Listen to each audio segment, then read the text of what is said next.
Ótimo, pessoal. Então, retornando aqui, não é? Considerando o que nós estávamos falando sobre, novamente, 9 pessoas que entraram aí, não é?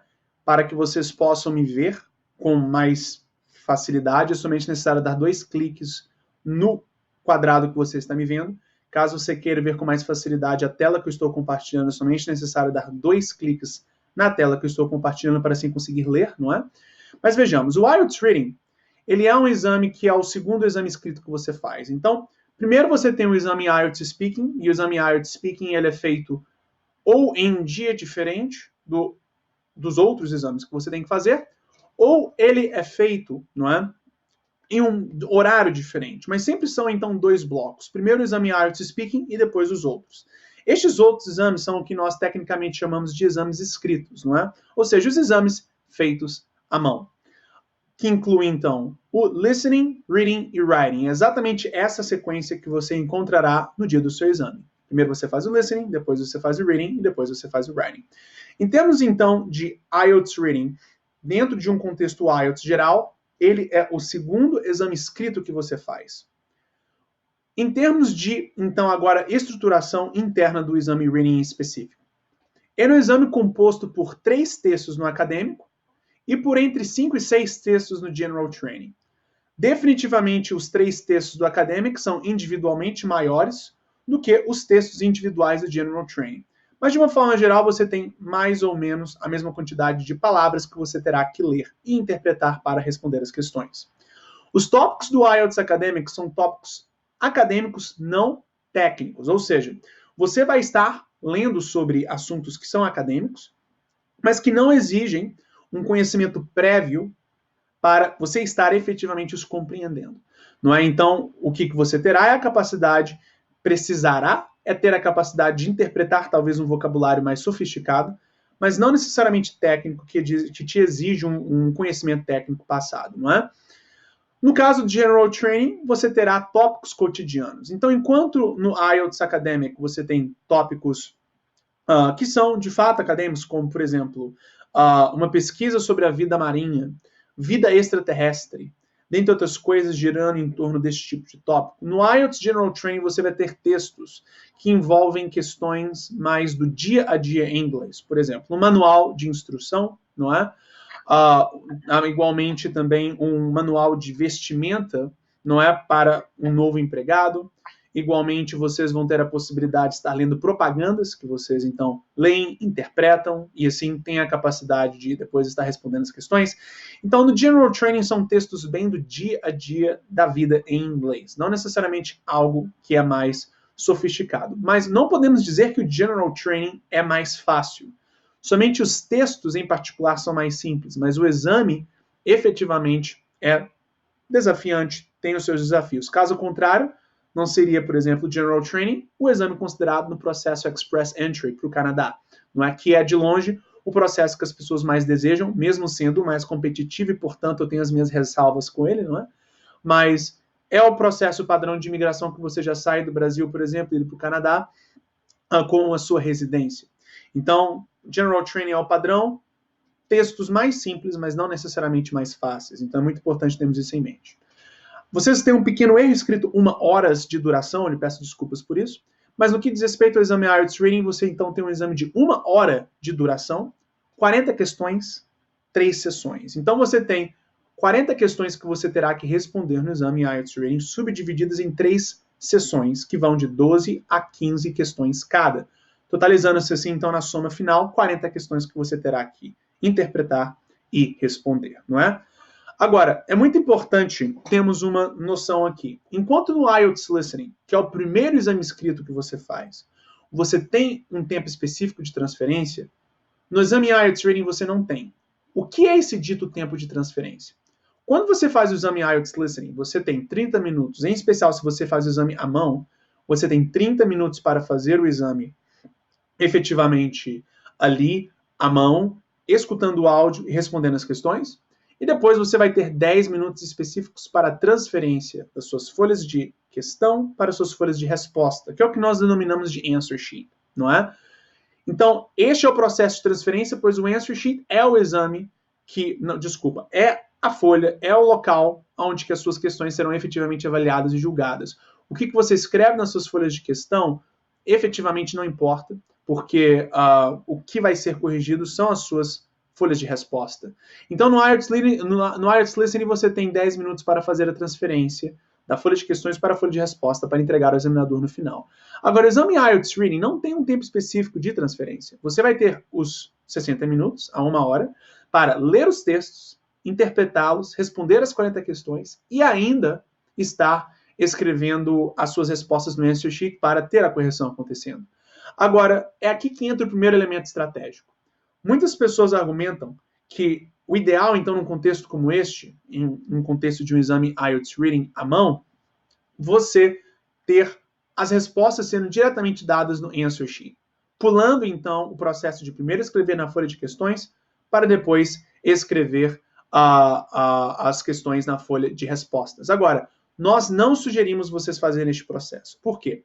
O exame IELTS Reading é um exame que, inevitavelmente, em especial se vai ser a primeira vez que você vai o fazer, a primeira vez é sempre a pior.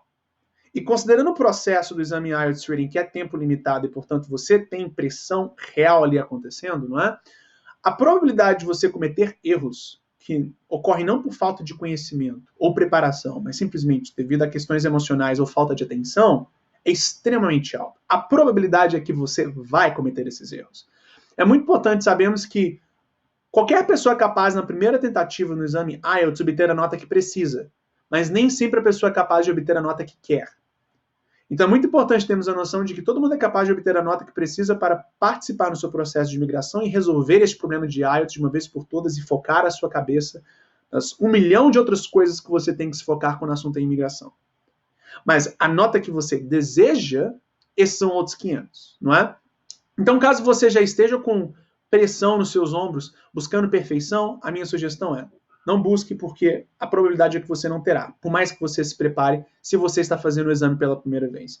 Então já vamos partir pelo pressuposto que você vai cometer erros desnecessários, se você vai fazer o IELTS pela primeira vez, porque esta é a forma realista de lidarmos com isso. Agora, nada nos impede, já nessa primeira tentativa, obter o resultado que precisamos. E uma das formas de termos o resultado que precisamos é reduzindo através de método, através de método, a probabilidade de cometermos esses erros desnecessários, não é? Não excluir, porque isso é impossível, mas diminuir a probabilidade é totalmente possível, não é? Então, quando você, na realidade, faz as questões primeiro na folha de questões e depois faz a transferência, o que você tem é o elemento principal que causa erros, não é? No answer sheet, sendo devidamente diminuindo a probabilidade desses erros em si acontecerem, que são erros de spelling.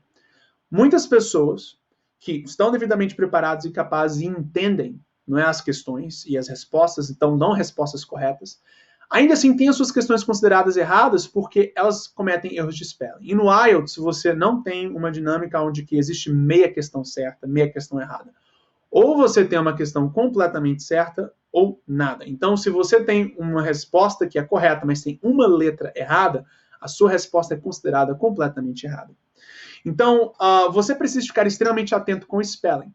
E quando você, naquele momento afobado do exame, vai fazer as suas respostas direto no answer sheet, você, sim, tem uma ainda maior probabilidade de estar tendo problemas com spelling, não é? Então, para em especial o exame IELTS Reading, o que nós sugerimos para o exame feito à mão é você aplicar estratégias para ter, em especial, as 40 questões respondidas em 50 minutos, deixando os últimos 10 para transferência, igual é no exame IELTS Listening. Tendo, então, um processo de transferência para o answer sheet, onde que, nesse processo de transferir, você já checa o seu spelling, não é? Porque quando você escreve o seu spelling, quando você faz a sua resposta já direto no answer sheet, pelo fato de você estar pulando o passo de primeiro fazer na folha de questões e depois fazer a transferência, a probabilidade é que você vai se sentir um pouco mais relaxado e vai levar mais tempo na sua interpretação. E não vai ter um tempo estruturado para checar as suas respostas e, portanto, seu spelling. Talvez você vai ter menos minutos do que o ideal para checar o seu spelling no final e, por consequência, você vai ter problemas. Detalhe, quando eu digo spelling, estou me referindo à soletração, não é? Grafia das palavras que você escreve. Então, para você se prevenir numa situação como esta, o ideal é você deixar as questões sendo feitas primeiro no answer sheet, no question sheet, para depois fazer a transferência, tendo esse processo de transferência como sendo o momento de checar o seu spelling, diminuindo erros desnecessários, tudo bem? Próximo ponto que eu gostaria de verificar aqui com vocês é o seguinte. Uma rápida discussão aqui entre o IELTS feito à mão e o IELTS no computador. Em termos de conteúdo e duração, não é? Ambos os exames são iguais. Hoje em dia temos o IELTS feito na forma que é o computer-based, ou seja, por computador. No caso do reading, existem vantagens e desvantagens, e aí você tendo elas como referência, escolhe qual exame fazer, caso você tenha a opção. Em termos de conteúdo e duração, o IELTS computador e o IELTS à mão são exatamente os mesmos. Agora, no IELTS à mão, você tem uma vantagem no reading, e vocês vão ver isso de uma forma bem explícita, considerando as estratégias que vamos estar aplicando aqui nas questões. Você tem mais flexibilidade no processo de ancoragem visual de informação no texto, que na prática é o destacar de informações importantes nos textos que você vai estar lendo. Algo muito crítico que vocês vão estar vendo aqui ao vivo a fazer, e com certa frequência já te dá a possibilidade de responder questões sem nem ao menos terem lido essas questões. Quem já fez outras aulas estratégicas IELTS Reading conosco já deve ter visto isso acontecendo inúmeras vezes. Nós, somente através de ancoragem visual, respondemos questões sem nem ao menos antes as lermos. Isso pode parecer um pouco sensacionalista e impossível, mas é totalmente possível, vocês vão estar vendo aqui como é que isso acontece. Então você tem muito mais flexibilidade no IELTS à mão, porque você pode não somente fazer o underline, colocar uma linha abaixo das sentenças, mas colocar setas, circular. Você pode rasurar à vontade a sua folha de questões. Você pode fazer o que você quiser nela. O que você não pode é fazer rasuras na sua folha de respostas. Então, na folha de questões você está livre, portanto, tem uma flexibilidade muito maior de demarcar palavras-chave que vão definir com exatidão o processo de ancoragem que vocês estarão presenciando. No IELTS de computador, você também pode fazer a demarcação de partes importantes do texto. A diferença é que você fica limitado ao highlighting, ou seja, é como se fosse um canetão amarelo que você digitalmente passa em partes do texto, que fica aquela iluminação amarela em sentenças do texto, não é? Então, você não tem a possibilidade de fazer desenhos, fazer setas, fazer coisas que você somente conseguiria fazer se estivesse fazendo à mão. O máximo que você poderá fazer é iluminar uma parte do texto, qualquer parte ou qualquer palavra que você queira, clicar com o botão direito em cima da parte que você iluminou, selecionar a opção Highlight, e aí o que está iluminado fica em amarelo. Mas ainda assim, mesmo se você for decidir fazer o IELTS por computador, você vai perceber que o que nós vamos estar aqui mostrando também pode ser feito no IELTS do computador. Mas é óbvio que o processo ele é mais confortável, não é? Quando é feito à mão, especificamente neste assunto. Agora, a vantagem do computador sobre o à mão é o fato de que no IELTS de computador você não tem esse processo de answer sheet. Ou seja, você não tem a necessidade de fazer a transferência para o answer sheet. Então, ao mesmo tempo que você tem a vantagem de utilizar o answer sheet como um buffer, que te dá a possibilidade de verificar as suas respostas e o seu spelling, por outro, o answer sheet, por natureza, te dá menos tempo para ler as questões e interpretá-las. Então, é muito importante você ponderar qual é o melhor para você. No IELTS à mão, você tem essa vantagem de ter a folha de respostas como um buffer que te permite fazer a checagem do seu spelling. Mas no IELTS computador, por não ter answer sheet, você vai ter 1 hora para fazer as questões, as 40 questões, e vai respondê-las, tendo em vista os textos. E você não tem um processo de responder digitalmente as questões e depois transferi-las para um outro local. Não. O que você respondeu ali na questão é a sua resposta final. É óbvio que você vai ter tempo para verificar, mas ainda assim é a sua resposta final sem a necessidade de fazer uma espécie de transferência. E, portanto, você tem mais tempo de interpretação.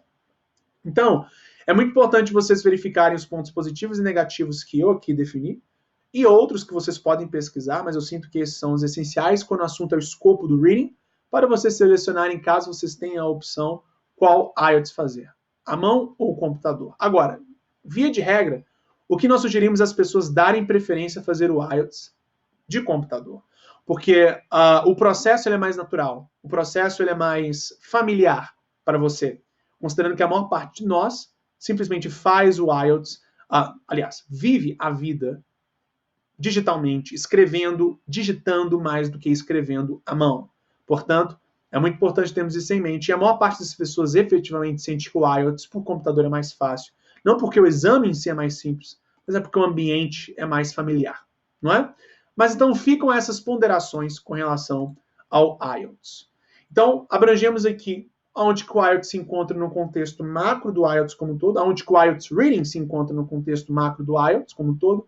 Depois abrangemos a questão da estruturação do IELTS individual e tivemos essa rápida discussão aqui entre IELTS à mão e IELTS por computador. Agora vamos ao exame em si. Então agora estou compartilhando a tela com vocês aqui, diferente.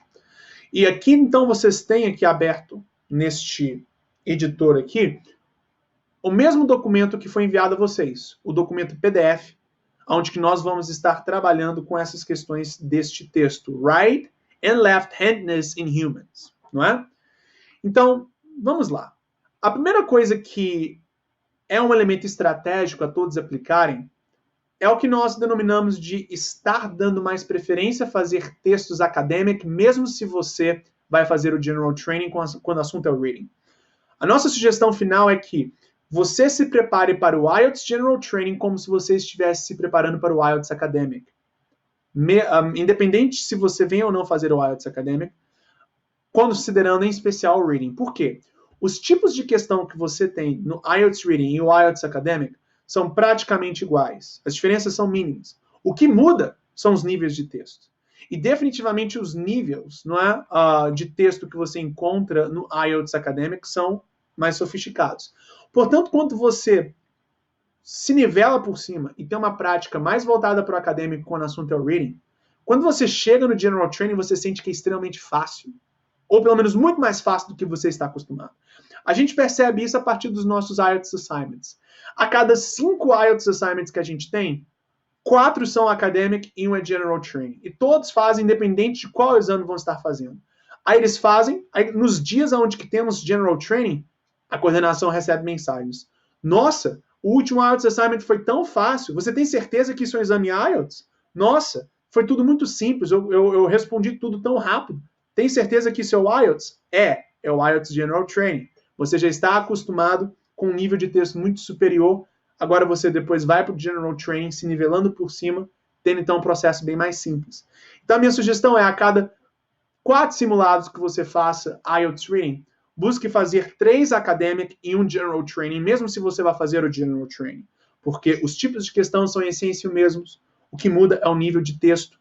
E, portanto, você nivela por cima, se expondo a o que é realmente algo que te puxa mais e força mais o seu processo de interpretação. Tudo bem? Então, o primeiro elemento é isto. Próximo elemento, não é? O que é estratégia IELTS Reading em essência? Estratégia IELTS Reading em essência nada mais é do que evitar problemas de time management. Eu havia comentado que um dos principais erros que as pessoas cometem são problemas de spelling, não é? Exato. Agora, qual é a fonte do processo de erros por spelling, não é? É problemas que envolvem, na realidade, time management. Por quê? A pessoa está fazendo o exame, ela leva muito tempo para fazer as primeiras questões. E detalhe, o exame IELTS Reading é gradualmente mais difícil. A primeira sessão é mais fácil, a última sessão é mais difícil. Aí a pessoa, ela leva muito mais tempo do que o necessário para fazer as primeiras questões que são mais fáceis, simplesmente porque ela quer ser muito atenta e muito perfeccionista no que ela está lendo e respondendo. E aí ela percebe no final que o exame já passou metade do tempo dele, porque você tem lá a cronometragem, não é? E ela, muitas vezes, nem ao menos chegou na metade do exame. Então, ela vai precisar de dar um sprint, ela vai dar uma acelerada. E para administrar esse problema de time management que ela teve, ela vai dar essa acelerada e, por consequência, ela vai ter problemas de spelling, porque por estar fazendo as respostas de forma mais afobada. E também, caso ela venha fazer as respostas diretamente no answer sheet, ela vai ter erros de spelling, a probabilidade é extremamente alta, devido ao afobamento. Então, por conta da pressão do tempo, a pessoa acaba tendo esse problema de spelling. Então, a fonte, não é, a origem de todos os males no IELTS Reading é problemas de time management. E, portanto, como é que você administra problemas de time management? Ou seja, administração de tempo no IELTS Reading. Buscando otimizar o tempo que você investe no processo de leitura do texto. Que, de longe, é o processo que realmente tem que ser o mais otimizado possível, porque O momento onde que você tem que investir mais tempo é o processo de interpretação, não é? Não o processo de leitura. É um processo de ver as questões e, tendo em vista o que você leu, respondê-las. É isso que a gente entende como interpretação. Então, o primeiro passo, não é, de um exame IELTS Reading bem feito, é ter uma estratégia específica de leitura, que nós denominamos aqui de leitura dinâmica. Agora, todo mundo já escutou o que é leitura dinâmica. Existem, para cada contexto de estudo da língua inglesa, ou até mesmo de qualquer outro tipo de estudo, um tipo diferente que nós denominamos de leitura dinâmica. Agora, aqui para o IELTS, nós somos bem específicos e bem metódicos do que nós denominamos como leitura dinâmica. É o skimming e o scanning, não é? Então, comecemos pelo que a gente denomina de skimming, não é? O skimming nada mais é do que a leitura do primeiro parágrafo. Então, quando você vai para um texto IELTS Reading, você não vai para as questões e depois volta ao texto. Você primeiro se foca no texto. Agora, você tem uma estratégia para tal. Você aplica o skimming. Você então lê o primeiro parágrafo por completo. E não somente lê este parágrafo por completo, mas destaca palavras-chave ou informações específicas. Isso é um contexto muito importante, um conceito, aliás, muito importante vocês entenderem. O que nós denominamos de dados específicos... Opa, só um instante, por favor. O que nós denominamos de dados específicos ou palavras-chave? Vejam aí no chat room, eu coloquei algo. É o que nós chamamos de nomes de instituição, especialistas, pessoas, locais, anos, números. Tudo, qualquer tipo de informação específica que se destaca dentre o texto, informação específica, data individual, você destaca. E este processo de destacar esse tipo de informação de forma visual é que faz a ancoragem para que depois, quando você vai às questões, você pode facilmente voltar ao texto já sabendo onde que as informações que as questões abrangem se encontram no texto em si. Tem então um processo bem mais rápido de scanning, que é o que nós vamos estar fazendo após o skimming. Mas voltando ao skimming, então, você precisa de ler de uma forma otimizada, destacando dados específicos ou palavras-chave, que são nomes de pessoas, nomes de instituições, nomes de especialistas, locais, anos e números, não é? Então você faz este processo de ler, não é? E destacar palavras-chave, tomando como referência o primeiro parágrafo por completo. Depois você tem este mesmo processo acontecendo em cada parágrafo subsequente. A diferença é que você aqui vai ler somente o primeiro período de cada parágrafo subsequente. Então, se no primeiro parágrafo você o leu por completo, em cada parágrafo subsequente você vai ler somente o primeiro período. O que é o primeiro período? Tecnicamente, é a sentença até o primeiro ponto final no parágrafo. Agora, com certa frequência você percebe que muitas vezes essa primeira sentença ela é muito curta. E você precisa de mais informação para compreender o que o texto ou o que o parágrafo fala sobre.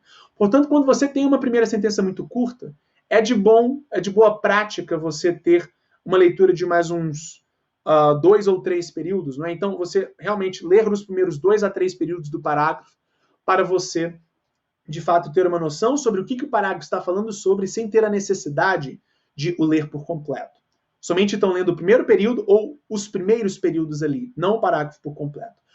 Por que ler somente o primeiro período de um parágrafo no IELTS?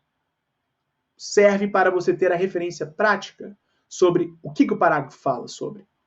Porque no IELTS você tem uma estrutura de parágrafo seguindo a lógica de tópicos frasais. Ou seja, com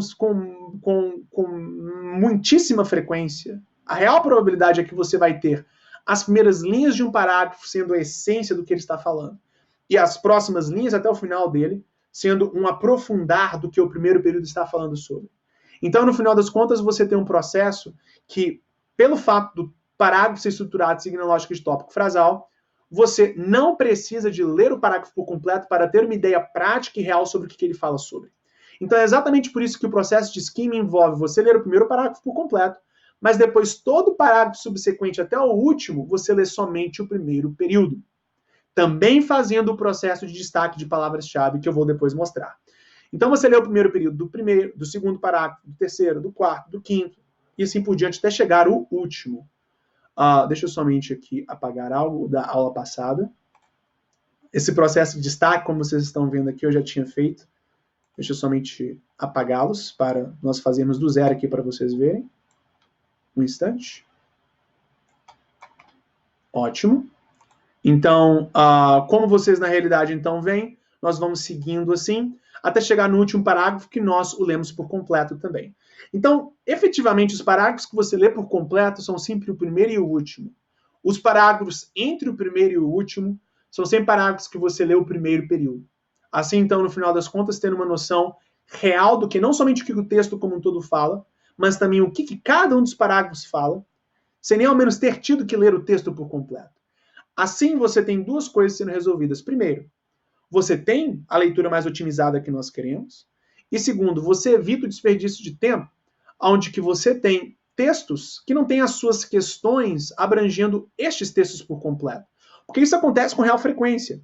Você fazendo exames simulados IELTS Reading, você irá perceber que com certa frequência, caso você busque por isso, você tem textos completos ali que você lê, mas as questões que você tem que responder respectivas a esse texto não são abrangidas. Não abrangem o texto por completo. Abrangem somente alguns parágrafos. E os parágrafos, portanto, do texto que você leu, que não foram abrangidos pelas suas respectivas questões, na prática foram um desperdício de tempo, você ter os lido. Não é?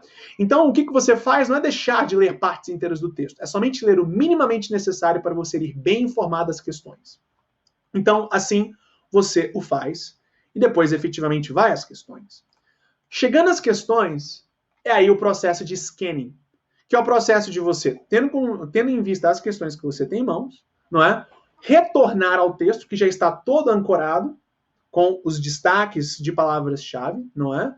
Sabendo, então, o que cada um dos parágrafos fala sobre, tendo em vista o que as questões abrangem, tendo, então, um processo de conexão entre o tópico que a questão pede e o parágrafo que abrange esse tópico, voltando rapidamente ao texto, lendo aí sim os parágrafos por completo que você julga que abrangem o tópico que a questão abrange, assim então encontrando as respostas. Então veja que você não está aqui através do skimming e scanning, lendo as coisas pelas coxas. Não. Você vai chegar a um determinado momento onde você vai ler parágrafos por completo, mas estritamente os parágrafos que são abrangidos pelas questões. Não mais, não menos. Então, uma forma bem estratégica, bem precisa de leitura acontecendo aqui. Assim, então, você tem o processo de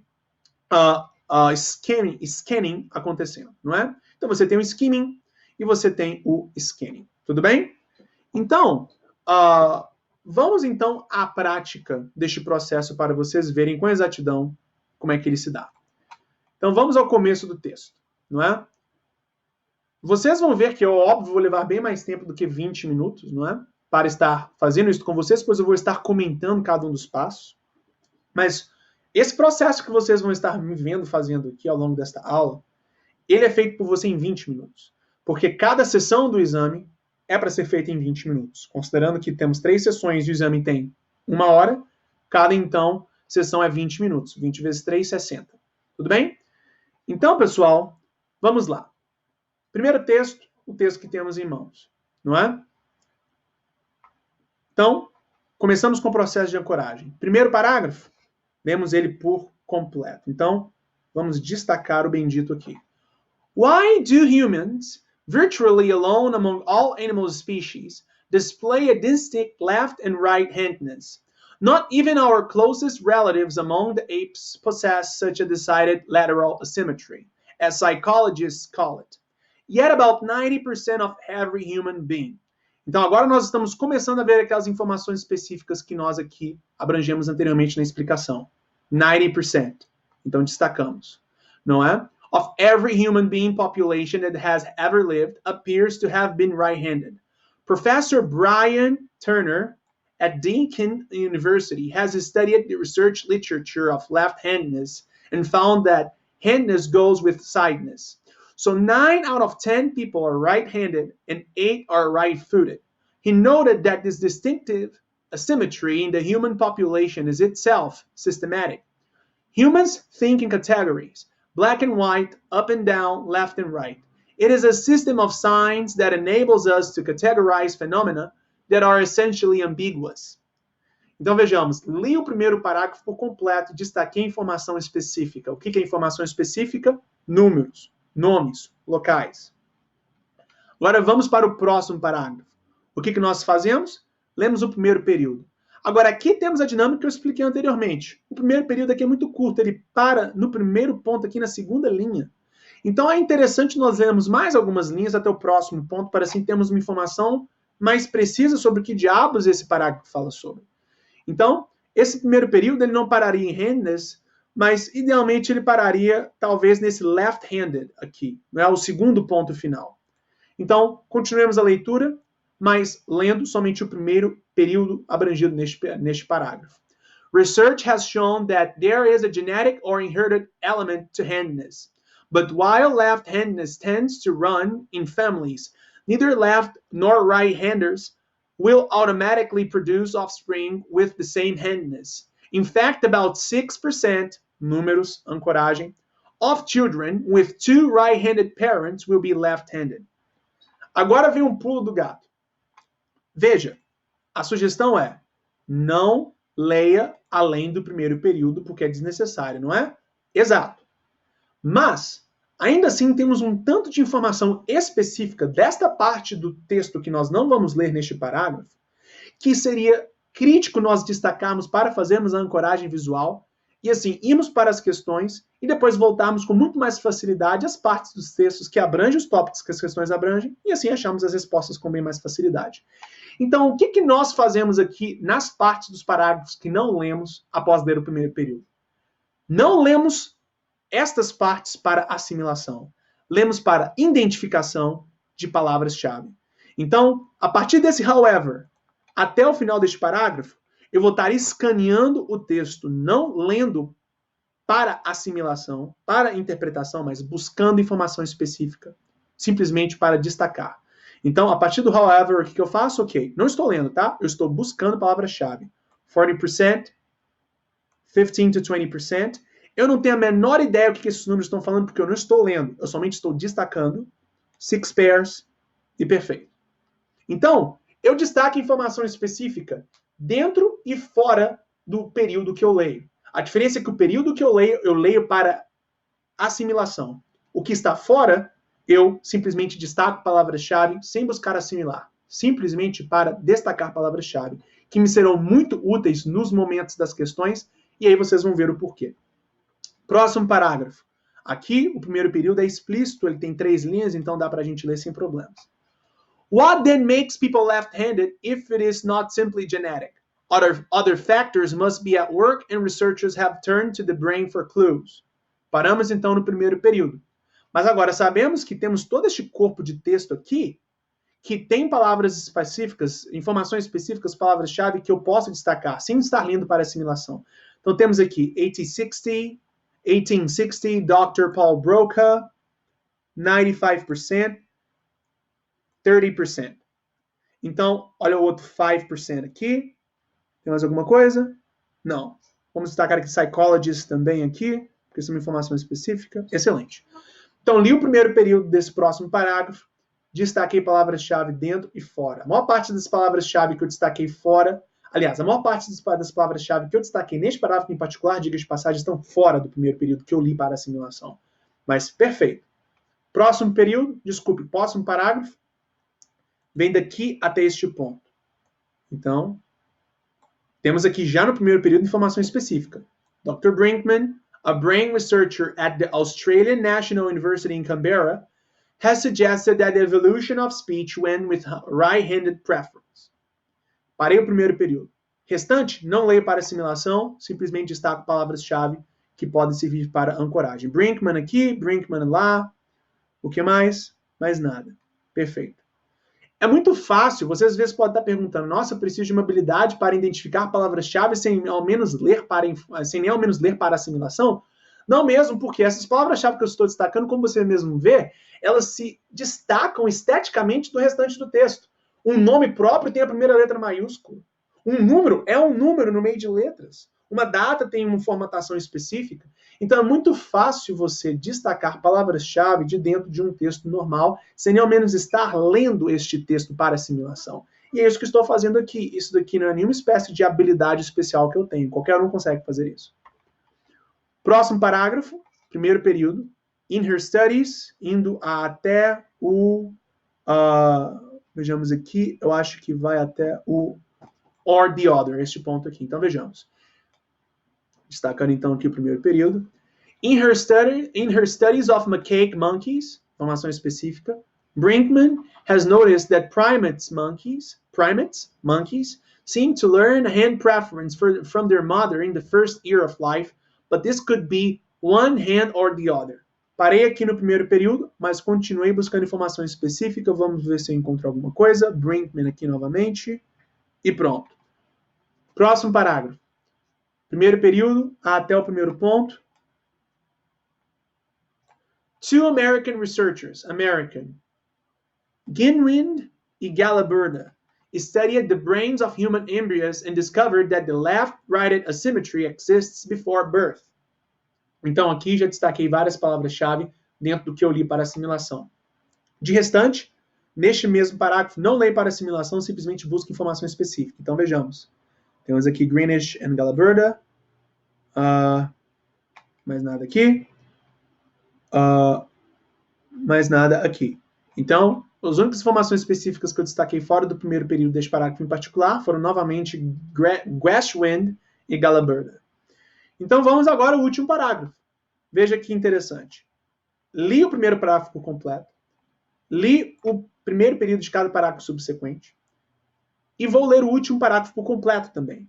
Então, o parágrafo introdutório e o parágrafo conclusivo são parágrafos que você lê sempre por completo para você ter essa ideia de como que o texto começa, como que as ideias começam sendo expressadas e como que as ideias terminam sendo expressadas. Em especial quando você tem tipos de questões que são mais macro, que pegam o texto como um todo.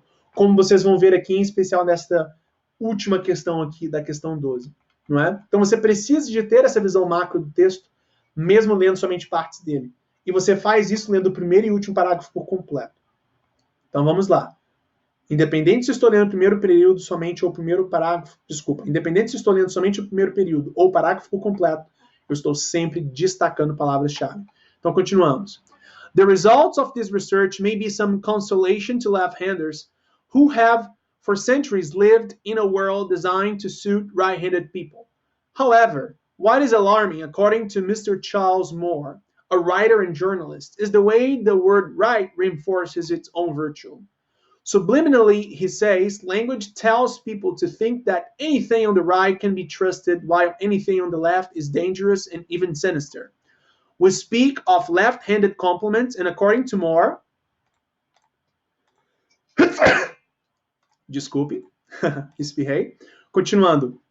We speak of left-handed compliments, and according to Moore, it is no coincidence that left-handed children, forced to use their right hand, often develop a stammer as they are robbed of their freedom of speech. However, as more research is undertaken on the causes of left-handedness, attitudes towards left-handed people are gradually changing for the better. Indeed, when the champion tennis player Ivan Lendl was asked what the single thing was that he would choose in order to improve his game, he has said that he would like to become a left-hander. Então, aqui então fizemos a leitura do último parágrafo completo, destacando informação específica. Então, é isto, thank you, então é isto que nós definimos tecnicamente falando de skimming. Então aqui é a metade da coisa. E, dependendo do texto que você tem em mãos, este processo já responde a maior parte das questões da sessão, sem nem ao menos você ter ido às questões em primeiro lugar. Em alguns casos isso é menos óbvio, outros é muito explícito. Então, vocês vão ver aqui na prática como que isso efetivamente vai me ajudar no processo de scanning. Agora, eu fiz aqui o skimming, que é este processo de leitura de partes do texto com destaque de palavras-chave. E é isso que nós tecnicamente chamamos de ancoragem. É a ancoragem visual nos parágrafos, no texto como um todo, para assim, quando você cair nas questões, você ter uma referência clara, não é? Então, agora, vamos para as questões. Use the information in text to match the people, listed A to E, with the opinions below. Então veja aqui que já nessa primeira questão, temos aqui efetivamente sendo mostrada a importância de nós termos destacado palavras-chave, porque aqui nós temos que tomar como referência nomes. As pessoas, match the people, as pessoas with the opinions, as opiniões below. Write the appropriate letter in boxes 1 to 7 on your answer sheet. Some people match more than one opinion. Então, o que nós temos que fazer aqui é o seguinte, temos aqui o primeiro parágrafo, o primeiro quadrado, onde que temos as pessoas de A a E, que na prática são os especialistas que a gente destacou o nome ao ler o texto. E nós temos que relacionar essas diferentes opiniões expressadas dos números 1 a 7 com os respectivos profissionais A a E. E dar as respostas de A a E nas questões de 1 a 7 no answer sheet. Então aqui é uma questão de relacionamento, não é? Então vejamos o exemplo. Monkeys do not show a species specific preference for left or right-handedness. Answer B, ou seja, a pessoa que chegou a essa conclusão foi o profissional B, Dr. Brinkman. Então aqui, tendo em vista o que nós abrangemos através do skimming, podemos efetivamente responder. E este processo de ir às questões e depois voltar ao texto é o que nós chamamos de scanning. Agora, é muito importante termos em vista o seguinte. Os primeiros períodos que nós lemos servem somente para termos uma referência inicial. Neste processo de volta ao texto, é aí que nós lemos partes dele por completo mesmo, parágrafos por completo. Então é aquela coisa que eu disse. Você não vai estar lendo o texto pelas coxas. Você vai estar lendo o texto de forma diminuta somente na sua primeira leitura.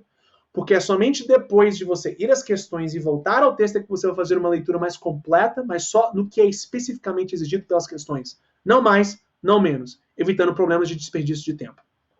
Então, vamos à questão número 1. Human beings started to show a preference for right-handedness when they first developed language, não é? Então, vejamos. Você tem aqui essa expressão, developed language. Desenvolvimento de língua, não é? De linguagem. Quem é a pessoa que fala sobre a relação entre a pessoa ser destra, não é? Ou não, a pessoa ser right-handed ou left-handed e o desenvolvimento de língua. Bom, voltemos ao texto, não é? Tendo em vista o que nós abrangemos aqui, bom, neste primeiro parágrafo, não temos aqui nada sendo explicitado sobre speech, ou seja, fala, não é? Simplesmente fala sobre a simetria cerebral. Depois, você tem no segundo parágrafo sendo falado sobre a proporção, não é? De left-handers com a proporção de filhos e pais, começando aqui com 6%, não é?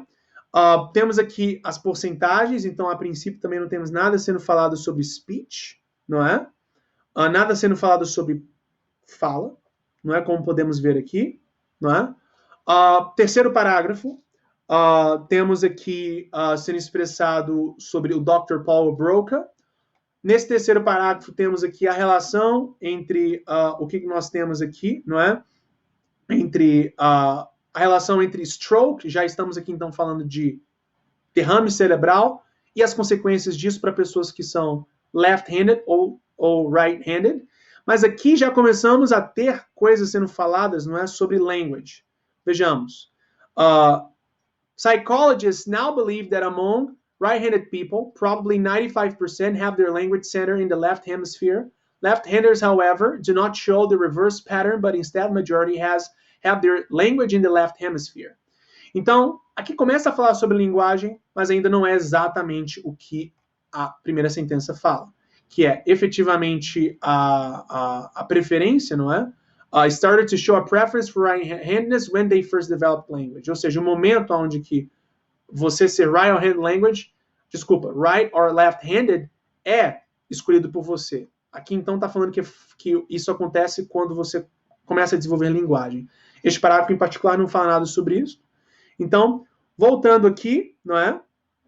Agora, continuando neste próximo aqui, sabemos logo no primeiro período algo. Vejamos. Dr. Brinkman, a brain researcher at the Australian National University of Canberra, has suggested that the evolution of speech went with right-handed preference. Agora nós temos aqui no primeiro período a resposta para a questão 1.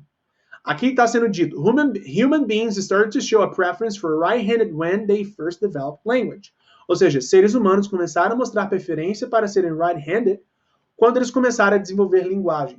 O primeiro período fala de alguém que afirma exatamente isso. Deste parágrafo em particular aqui. Dr. Brinkman, a brain researcher at the Australian National University in Canberra, has suggested that the evolution of speech went with right-handed preference. Então, efetivamente, a resposta para a questão 1 foi dada pelo primeiro período deste parágrafo. Nem ao menos precisamos de ter lido o parágrafo por completo para responder a questão 1. De fato, então, a resposta para a questão 1 é a letra B. Não é? Dr. Brinkman. Próximo parágrafo, não é? Continuando, então. Society is prejudiced against left-handed people. Ou seja, a sociedade tem um preconceito contra pessoas que são left-handed, não é? Ou seja, canhotos, não é? Bom, nós sabemos qual é o parágrafo que fala sobre essa questão do mundo ser contra pessoas que são canhotas. O último. Então, se você ler aqui novamente, não é? The results of this research may be some consolation to left-handers who have for centuries lived in a world designed to suit right-handed people. However, what is alarming, according to Mr. Charles Moore, as a writer and journalist, is the way that the world right reinforces its own virtue. Subliminally, he says, languages tell people to think that anything on the right can be trusted, while anything on the left is dangerous and even sinister. Então, nós temos aqui uma situação de que a sociedade é de fato estruturada de uma forma no qual dá preferência a pessoas que são destras, não é? E quem é a pessoa que afirma isso? Exatamente quem nós destacamos aqui no skimming, Dr. Charles Moore, não é? Então, a resposta para a questão 2 é a letra B. Então, veja que nós respondemos a questão 1 e a questão 2 somente com o que lemos. Oh, desculpa, deixa eu somente apagar, não é B, não é? O Charles Moore é o D. Nós respondemos, então, a questão 1 e 2 sem nem ao menos ter lido o texto por completo. Esta é a beleza de skimming. Questão 3. Boys are more likely to be left-handed. Agora nós entramos para um processo mais complexo. Por quê? Lendo os primeiros períodos de cada parágrafo subsequente entre o primeiro e o último, e lendo os primeiros e últimos parágrafos, a gente não teve em nenhum momento absolutamente nada sendo abrangido sobre boys are more likely to be left-handed, ou seja, uma diferença entre sexo quando o assunto é quem tem mais probabilidade de ser canhoto ou não, não é? Então, realmente, não lemos absolutamente nada que abrange isso. Mas agora, nós, efetivamente, aqui temos uma estratégia a ser aplicada. Quando você tem um determinado tema que abrange um tópico, quando você tem uma questão que abrange um tópico, que envolve algo que você em nenhum momento do seu skimming leu, a estratégia apropriada é você começar a ler os parágrafos de baixo para cima, não de cima para baixo, porque é bem provável que as respostas para isto que você não leu no texto através do skimming esteja mais profundo dos parágrafos, não no começo, porque se estivesse no começo, você teria provavelmente lido algo que ao menos desse a impressão que o tópico abrangido em algum dos parágrafos foi isso. Isso está no texto, por isso que está na atividade, mas a gente não leu. Então é melhor a gente inverter e começar de baixo para cima quando voltar para o scanning. Então, se a gente começar a ler os parágrafos de baixo para cima, cedo ou tarde a gente vai encontrar alguma coisa envolvendo sexo, gender, ou seja, diferença entre sexos, masculino e feminino. Aqui no último parágrafo que a gente deu por completo, a gente sabe que não tem nada falando sobre isso. Agora, logo no penúltimo parágrafo, veja aqui. It should be no surprise that among mathematicians and architects, left-handers tend to be more common and there are more left-handed males than females. A parte aqui do texto que fala efetivamente sobre, então, uma diferença de left-handed, quando o assunto é homem e mulher, é exatamente esse penúltimo parágrafo, não é? Bom, quem afirma que é mais comum vermos males do que females sendo left-handed? Vamos aqui buscar o nome.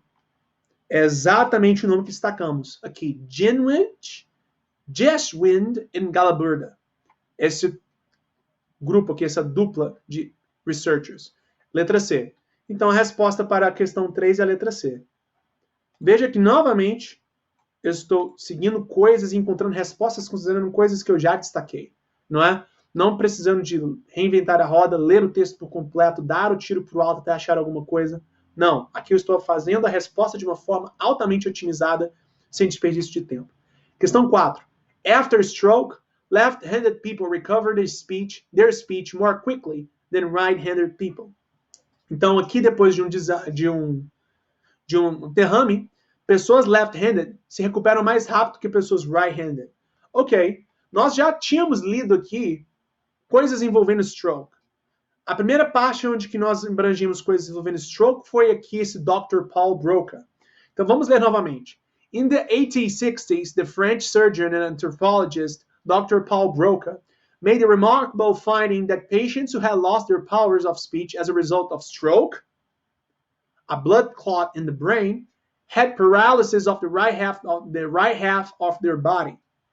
Então, aqui é abrangido coisas que envolvem stroke, mas não necessariamente é definido que pessoas que têm stroke, ou seja, derrame, se recuperam mais rápido em termos da sua fala quando elas têm um stroke em um determinado...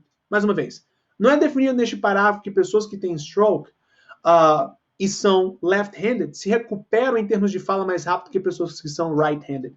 Isto fala de stroke, mas não fala sobre nada sobre velocidade de recuperação de fala. Mas é bem provável que é próximo que a parte onde que isto fala. Então, isso é falado, aliás. Então, vamos para o próximo parágrafo, falando sobre Dr. Brinkman, a brain researcher at the Australian National University of Canberra, has suggested that evolution speech went with right-handed preference. According to Brinkman, the brain evolved. One side became specialized for fine control of movement. And along with evolution came right-hand preference. According to Brinkman, most left-handers have left hemisphere dominance, but also some capacity in the right hemisphere. She has observed that if a left-handed person is brain damaged, stroke, derrame, brain damage, in the left hemisphere, the recovery of speech is quite often better. Então, aqui achamos quem fala sobre esta recuperação mais rápida de fala. Brinkman. Então, novamente, a resposta para a questão para a questão 4 é a letra B. Brinkman. 5. People who suffer strokes on the left side of the brain usually lose their power of speech. Não é? Ou seja, pessoas que pessoas que sofrem de derrame do lado left, não é? Ou seja, do lado esquerdo da cabeça, não é? Tem uma perda de fala. Isto efetivamente foi dito por algo que nós já lemos, que é o Dr. Broca. Letra A. Podemos voltar aqui novamente. Dr. Paul Broca made the remarkable finding that patients who had lost their powers of speech as a result of stroke had paralysis of the right half of their body. Então, efetivamente, a pessoa que agora definiu a relação entre aonde que a pessoa tem a paralisia e qual é o lado dominante dela num contexto de stroke, ou seja, de derrame, quem falou isso foi efetivamente o Dr. Paul Broca. Então, a resposta para a questão 5 é a letra A. Questão 6. The two sides of the brain develop different functions before birth. Os dois lados do cérebro desenvolvem diferentes funções antes do nascimento. Então, eu sei aqui que um dos primeiros períodos que nós lemos fala exatamente sobre algo envolvendo o nascimento. E vejamos aqui. É exatamente o penúltimo. Novamente, two American researchers, Giswind and Galaberta, studied the brains of human embryos and discovered that the left-right asymmetry exists before birth. Então, de fato, quem definiu aqui sobre assimetria cerebral antes do nascimento foi Giswind and Galaberta. Então, a resposta para a questão 6 é, novamente, letra C. E, por último, número 7. Asymmetry is a common feature of the human body. Ou seja, a simetria é uma característica comum do corpo humano. Nós, através do nosso skimming, lendo o primeiro parágrafo por completo, sabemos que o primeiro parágrafo se trata exatamente disso. Da universalidade da assimetria no corpo humano. Não é somente o cérebro, é tudo no corpo humano que é assimétrico. Então, ok, quem é a pessoa que neste primeiro parágrafo está sendo expressada aqui e destacada? Professor Brian Turner, que inclusive também destacamos, não é? No skimming. Então, resposta para a letra 7, para o número 7, é o E. Brian Turner. Então, resposta para as questões de 1 a 7. B, D, C, B, A, C, E. Tudo bem? Então, vocês percebem que nós aqui lidamos com uma questão super complexa. Esse tipo de questão é muito complexo. É talvez o tipo de questão mais complexo que você vai lidar no IELTS Reading, que é o tipo de questão de matching. Você tem várias categorias de questões que envolvem matching. Este é o tipo de categoria que envolve relacionar nomes a opiniões tendo em vista o texto. Mas você tem outro tipo de questão que envolve você definir títulos para os parágrafos. E cada título é representado por um número romano. E você vai ter que, então, dar a resposta tendo como referência um número romano. Isso é também um tipo de questão de matching, ou seja, combinar títulos a parágrafos. Em todos os casos, você aplica a mesma estratégia. Leitura com ancoragem, que na prática é o skimming, de forma otimizada, indo às questões, fazendo o scanning, buscando, de fato, um processo que aí sim você depois retorna ao texto com mais atenção. Então, aqui lidamos com uma forma bem protocolar, bem estruturada, para um tipo de questão ultra complexo. Então, como vocês podem ver, isso daqui é algo bem efetivo, independente da complexidade da questão que você tem. E, novamente, mais da metade dessas respostas eu respondi somente com o que eu li no skimming. Eu nem precisei de sair fora do que efetivamente eu li para assimilação. Otimizando, assim, muito tempo, não é? Então, agora, continuando. Agora temos aqui uma questão de tabela. Using the information in the passage, complete the table below. Write your answers in boxes 8 to 10 on your answer sheet. Então, temos aqui a tabela, não é? Quando temos uma tabela, como que nós nos preparamos para fazê-la? Nós destacamos palavras-chave nela para categorizar o tipo de informação que a gente vai ter que identificar no texto de uma forma óbvia e explícita para a gente. Então, a gente vem aqui e destaca. Qual tipo de informação que temos que encontrar? Percentage of children left-handed.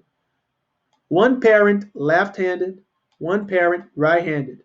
Both parents left, both parents right. Então aqui nós temos que, tendo em vista o que está sendo pedido pela tabela, identificar a porcentagem de crianças que são left-handed, tendo em vista os seus pais. Ou seja, qual a porcentagem de crianças que são left-handed quando... Pessoal, somente um instante, por favor. André, aconteceu.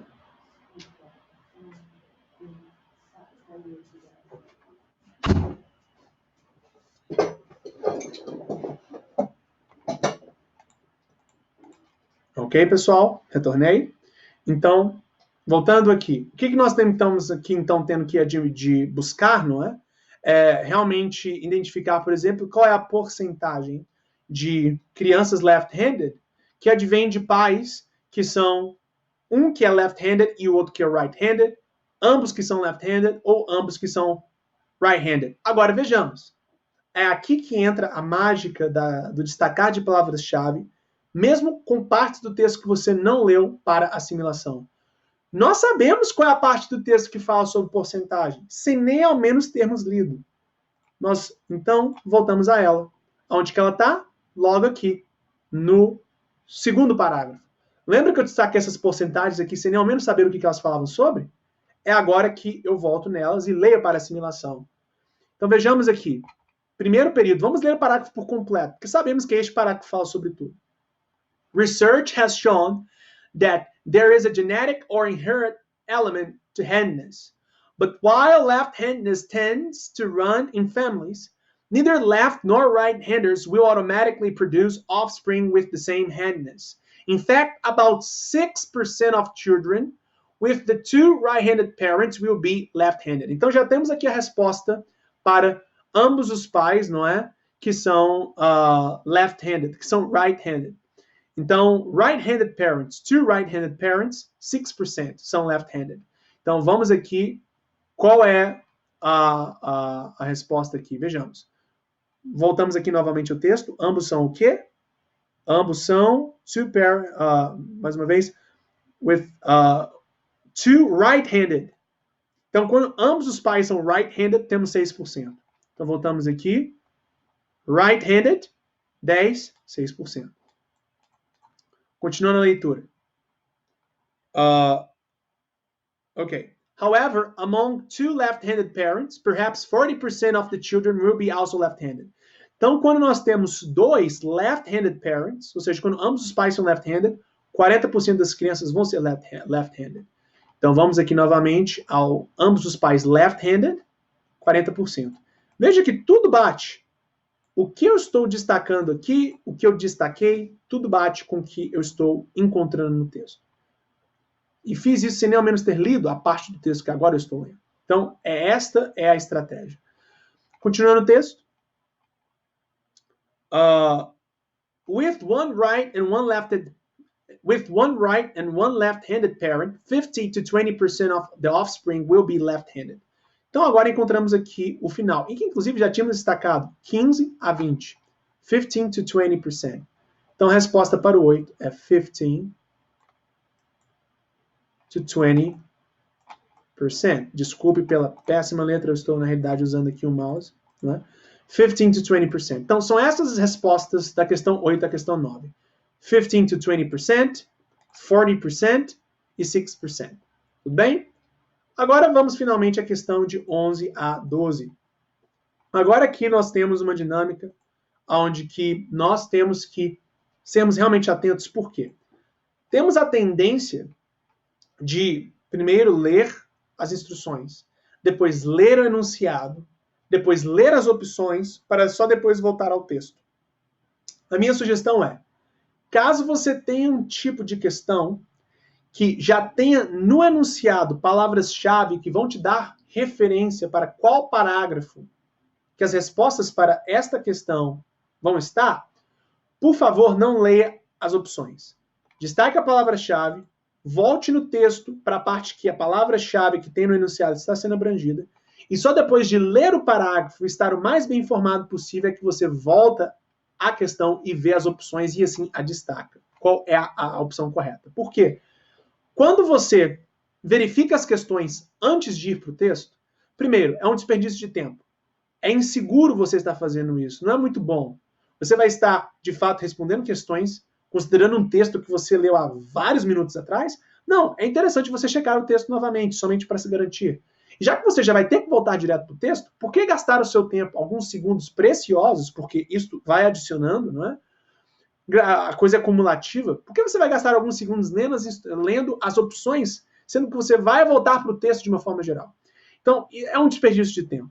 Agora, o outro motivo é que, quando você lê as instruções, lê o enunciado e depois lê as questões e depois volta ao texto, você cria o que nós chamamos de bias. O que é bias? É você se colocar predisposto a buscar por informação que você já julga que é correta, mesmo sem nem ao menos ter lido o texto. E quando a gente já pré-julga algo, a probabilidade de a gente continuar achando que é isso que a gente acha é alta. Então, se eu, sem nem ao menos ler o texto, julgo que a letra B é a correta, mesmo se eu voltar ao texto e o texto estiver falando de forma explícita que não é a questão B, é a questão A como é a resposta certa, não é a opção B, é a opção A de forma certa, não é?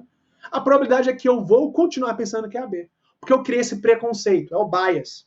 Então, você evita este preconceito de tentar buscar confirmação a ideias pré-definidas por você antes de voltar ao texto, evitando ver as alternativas em primeiro lugar. Então, você vê as instruções, vê o enunciado. Se tem palavras-chave, ok, você destaca. Eu já sei aqui qual é o parágrafo que fala sobre monkeys. Então, li o enunciado, vamos voltar ao parágrafo que fala sobre monkeys. Já está aqui destacado, macaque monkeys. Então, vamos ler este parágrafo. In her studies of macaque monkeys, Brinkman has noticed that primates, monkeys, seem to learn a hand preference from their mother in the first year of life, but this could be one hand or the other. In humans, however, the specialization in function of two hemispheres results in anatomical differences. Areas that are involved with the production of speech are usually larger on the left side than on the right. Since monkeys have not acquired the art of speech, one would not expect to see such variations, but Brinkman claims to have discovered a trend in monkeys towards the asymmetry that is evident in the human brain. Então, agora nós lemos o parágrafo que fala sobre essa história de macaco. Agora nós retornamos, não é, ao texto, à questão, e vamos para as alternativas, evitando, então, termos o bias que eu expliquei. Então, vejamos aqui qual a opção que faz mais sentido. A. Monkeys are not usually right-handed.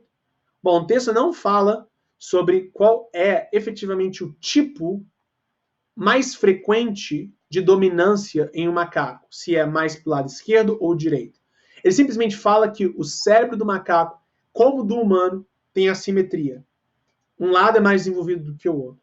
Não fala sobre qual que é a proporção maior. Então, a letra A não é. B. Monkeys display a capacity for speech. Óbvio que não, não é? O próprio texto fala que os macacos não desenvolveram a capacidade de fala. Então, como é que eles mostram a capacidade de fala? Letra B não é. C.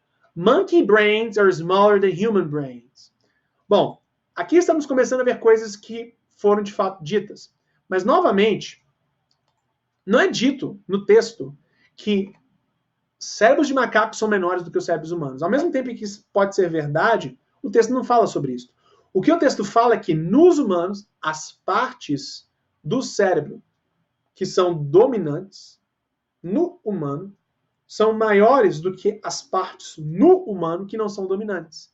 Então não estava sendo feita uma comparação entre partes do cérebro humano e partes do cérebro do macaco. Estava sendo feita a comparação entre partes do cérebro do humano que são dominantes com partes do cérebro do humano que não são dominantes. E essas partes são maiores, as dominantes. Então aqui também não temos absolutamente nada sendo abrangido sobre quem tem o cérebro maior, homem ou macaco. E por último, letra D. Monkey brains are asymmetric. Perfeito. O cérebro dos macacos são assimétricos. Existe uma real diferença entre um lado e o outro do cérebro do macaco. E é exatamente isto que é o foco do parágrafo que lemos. Então, a questão 11 é a letra D. E por último aqui é que entra a importância de termos lido o primeiro e último parágrafo por completo. Vejamos aqui. According to the writer, left-handed people. Aqui temos algo que precisamos prestar atenção. Enquanto na primeira questão múltipla escolha tivemos palavras-chave no enunciado que nos permitiram voltar ao texto, ler o parágrafo específico que abrange essa informação para depois voltar às alternativas e assim selecionar a alternativa correta, na questão 12 temos uma pergunta muito abrangente. Aqui está simplesmente sendo dito que, de acordo com o autor, pessoas left-handed, bom, pessoas left-handed, de acordo com o autor, é o texto como um todo. Então aqui não estamos tendo nenhuma informação que é específica que nos permite primeiro voltar ao texto para depois ir para as questões. Aliás, para as alternativas. Portanto, aqui, voltarmos ao texto é um desperdício de tempo. Aí sim, voltamos a nossa atenção para as alternativas antes de voltarmos ao texto.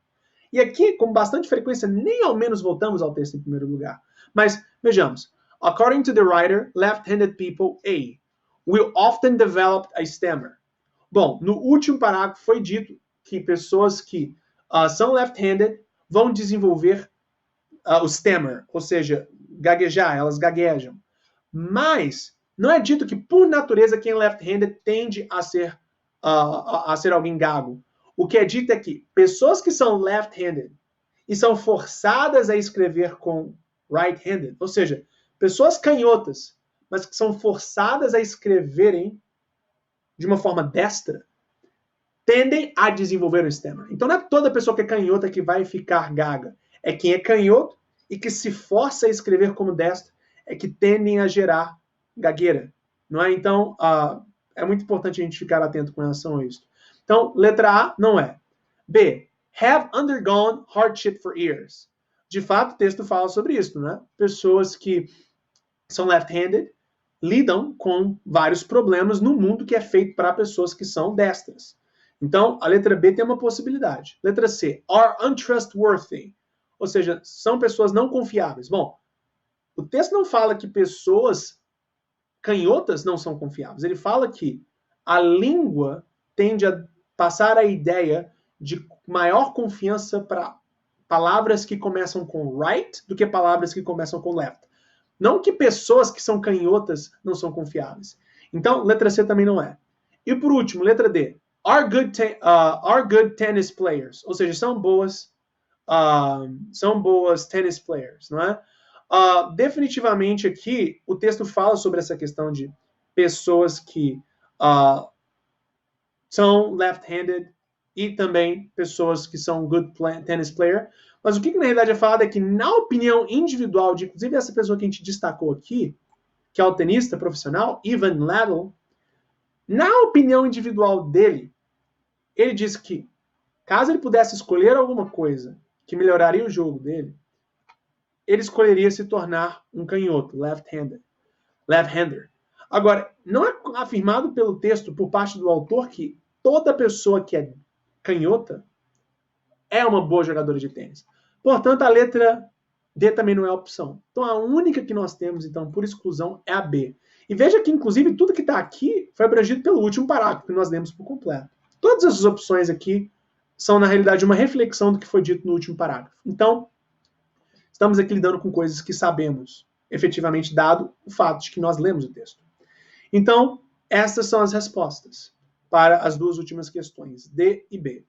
Então, recapitulando, 1B, 2D, 3C, 4B, 5A, 6C, 7E, 8, 15 a 20%, 9, 40%, 10, 6%, 11D, 12B.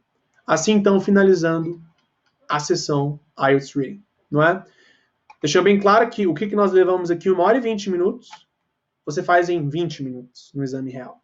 Mas você vai ter a capacidade de agora fazer isso com real estratégia.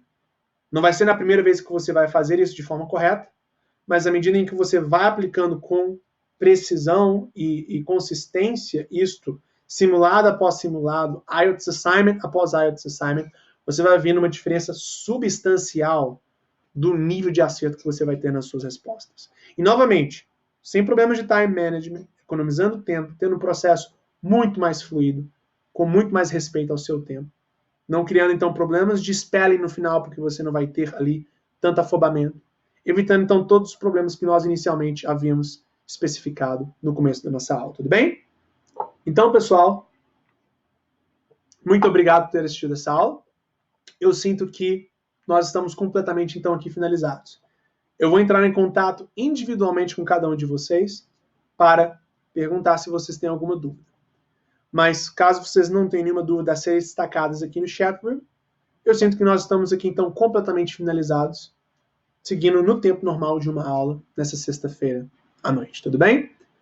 Muitíssimo, então, obrigado pela atenção de vocês, pelo foco, pela dedicação de estarem aqui 8 horas da noite, numa sexta-feira, não é? É muito importante esse trabalho que vocês estão fazendo aqui comigo. Muito obrigado mesmo. Então, pessoal, tenham todos um ótimo final de semana. Fiquem com Deus, uma ótima noite. Tudo bem? Bye, bye. Thank you. Bye, bye.